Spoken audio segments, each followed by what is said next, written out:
में देना है, कसाय कल्पना कैसे देनी है, सब लिखा है। लेकिन मर्म के स्टिमुलेशन के लिए, क्योंकि चिकित्सा में इसका उपयोग नहीं होता था, इसलिए इसकी कोई न तो डोज थी, कितनी बार देना है, क्या देना नहीं था।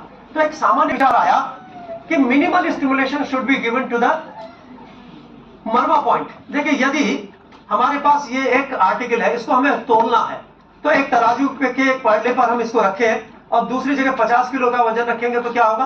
पहले 50 हटाएंगे क्योंकि ये तो ऊपर ही रहेगा, फिर 40 रखेंगे, फिर 30 रखेंगे, फिर 20 रखेंगे, फिर 1 किलो रखेंगे, फिर आधा किलो रखेंगे, पता लगा 50 ग्राम का। दूसरी विधि क्या हो सकती है? हमने 50 ग्राम का रखा, यहां से हमने 20 ग्राम से शुरू किया। कहां से शुरू किया हमने? 20 ग्राम से। फिर 20 ग्राम में देखा कि नहीं, ये तो अभी ज्यादा है, तो फिर क्या करना? 30 रखना, 50 रखना, तो ये 50 ग्राम में ये होगा। तो just you have to start with the minimal pressure. कैसे करना है?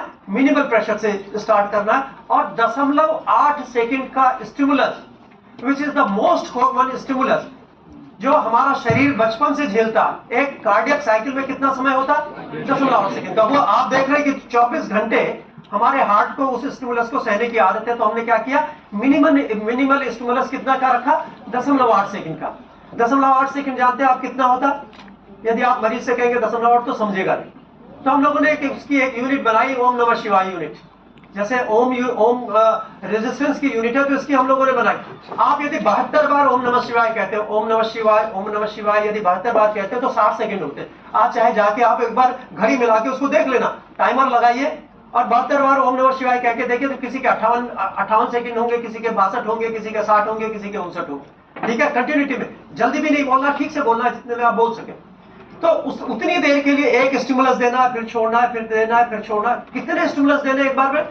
15 से 18, क्योंकि हम 1 मिनट में 15 से 18 सांस लेते हैं। उसी रिदम से करेंगे तो 1 मिनट मिनिमम, यदि maximum time taken to stimulate single marma point is 1 minute. 1 minute से ज्यादा नहीं। यदि हम उस स्पीड से भी थोड़ा थोड़ा करें, 0.8 का दिया, फिर छोड़ दिया, फिर थोड़ा दिया, इस ढंग से 15 से 18 देंगे तो क्या कितना होगा? ज्यादा से ज्यादा समय कितना लगेगा? 1 मिनट एक मर्म पे लगेगा। तो ये मिनिमल स्टिमुलस की हमने 0.8 सेकंड है, 15 से 18 बार इसको स्टिमुलेट करते हैं। दिन भर में 3 बार करते हैं, क्योंकि ये त्रिकाल संध्या के साथ किया जाने वाला अंगन्यास और करन्यास से निकला हुआ एक तरह से उपक्रम है। ठीक है, दिन भर में हम क्या करते हैं? 3 बार संध्या करते हैं, 3 बार हम क्या कहते हैं, शिखा बंधन करके और अंगों को स्पर्श करते हैं। तो चाहे हवन करते हैं, यज्ञ करते हैं या कोई भी पूजन करते हैं, तो अंगों का अंगन्यास और करन्यास किया जाता है। तो ये वही मर्म बिंदु है जिनका हम अंगन्यास और करन्यास के दौरान, जिसको मर्माच्छादन कहते हैं, मर्म कवच कहते हैं, बहुत सारी चीजों से वेदों में भी और सारी चीजों में लिखा, लेकिन मर्मों से आच्छादन किया जाता था। अब हम लोग इसको डायरेक्ट प्रेशर से, मर्म चिकित्सा के माध्यम से इसको उपचारित करते हैं। और प्रेशर कितना देना? अफोर्डेबल और एप्रिशिएबल। अफोर्डेबल का मतलब उसको महसूस कर सके, बेरेबल होना चाहिए। उतना नहीं कि आपने जोर से दबाया, पता लगा बेहोश हो गया, या उसको बहुत भयंकर दर्द हो रहा, तो उसको एक एफोर्ड भी कर सके, बेर कर सके और एप्रिशिएबल हो। अब आप ये कहें कि मैं ऐसे ऐसे करूंगा और ये मर्म चिकित्सा हो गई, तो नहीं।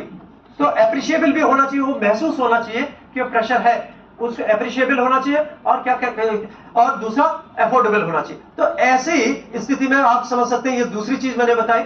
तीसरा उदाहरण